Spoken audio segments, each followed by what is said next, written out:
In today's video, I'm going to teach you how to create a form connected to an entity using Base44.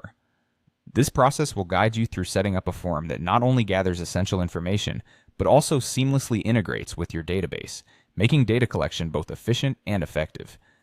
To get started, you'll need to be inside the Base44 editor.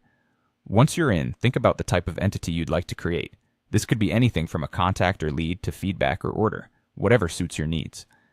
For this example, let's create a contact entity. You'll want to add the necessary fields to this entity, fields that will collect the data you require. Common examples might include name, email, phone, and message. Each of these fields will correspond to the information you want to gather from your users. This setup will form the backbone of your data collection process. Now that your entity and fields are in place, it's time to leverage Base44's capabilities. You have two options for creating a form. You can simply ask Base44 to create a form for the contact entity. This means Base44 will automatically generate and align the form fields to match the entity schema you've just defined. Alternatively, you might decide to enhance your website with a Contact Us page.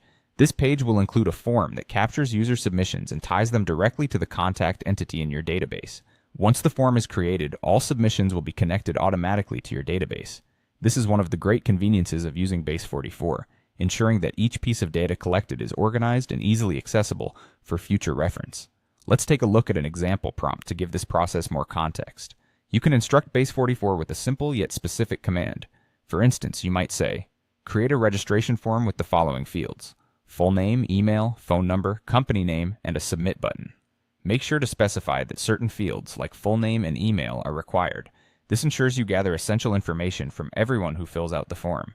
These submissions will then be securely stored in a registration entity. And don't forget, an important part of any form is user feedback. After someone submits their information, Base44 can show a success message.